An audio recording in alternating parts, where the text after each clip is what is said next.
Okay, since it's the off season, too cold to work on the car, I thought I'd throw in a different video here. I'm going to be working on my Sony LX520 linear tracking turntable.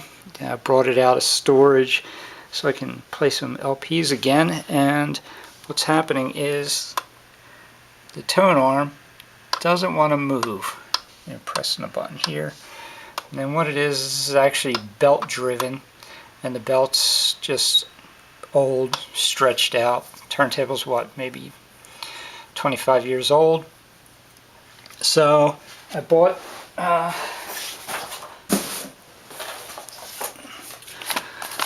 got some belts from TurntableNeedles.com, real cheap. Free shipping if you got 2 of them, so total price was $6. Can't beat that. I'll put a link below to the actual item at the site. So let's get started.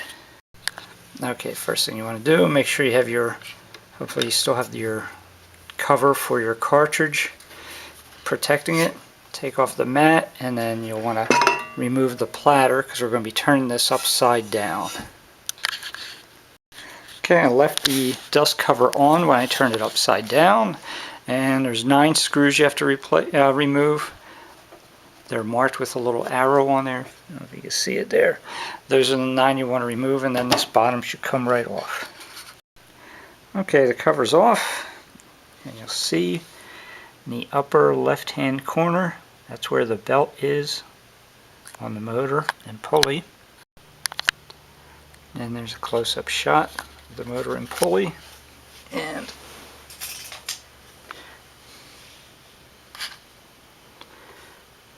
I'm just going to take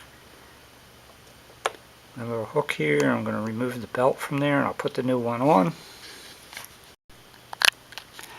Here's a close-up shot of the belt and pulley, and I'm just going to remove the old belt.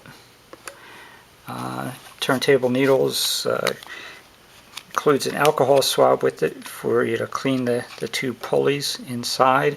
So they actually look pretty clean, and there's lithium grease on the gears there, and actually still after 25 years still looks clean, and actually doesn't look bad. I may put an extra dab on there just to be safe. And here we see the 2 belts next to each other. Obviously the new one is round. The old one is not only somewhat hardened, but it's also misshapen, and I think what was happening is when it would get into that gully there, it would just sit there and spin and not move. Okay, I got my new belt on. Makes a big difference. Actually get movement, and I'll put some lithium grease on. I noticed that, well, be careful as you're working, because like that spring there, they have it covered with lithium grease. Wound up all over my arm. I think they put the grease on there just to damp vibrations. You also notice grease is there and up in there. And that's because as this shuttles across, as the Tonearm moves, I imagine that these wires get dragged, or as it retracts, the spring will pull the wires back in under the turntable. So I guess I'll smear a little bit of grease onto there and then close it up. Okay, that's that.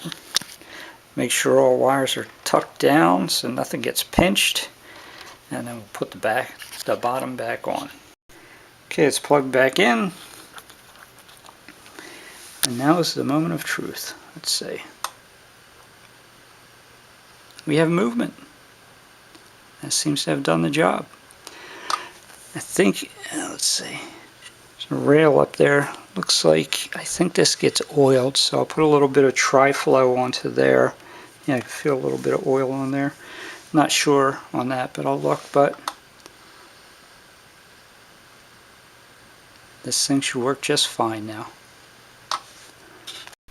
Okay, now I also use some tri-flow on a Q-tip. First I took a strip of paper towel and I wrapped it around the shaft that the arm rides on, and pulled it back and forth, rubbed that shaft down real well, and then I took a Q-tip with some Tri-Flow and just wiped a light coating across there, and then moved the arm back, and as you can see, it runs. It wasn't quite as smooth before I oiled that rail, and now it is just super smooth, and the belt did the trick.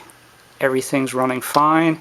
It did run fine before I oiled the rail. I did test it out, but you could hear the motor, and it sounded like the motor was really trying to move it, and once I oiled that rail,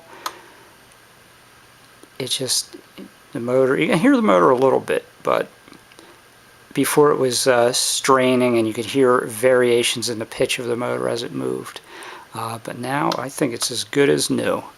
So I hope this video I hope you found this video helpful. Good luck with fixing your turntable. Like I said, this isn't anything that's normally on my website, but when I was trying to learn how to fix this, it seemed like there was a need. So good luck, and thanks for watching.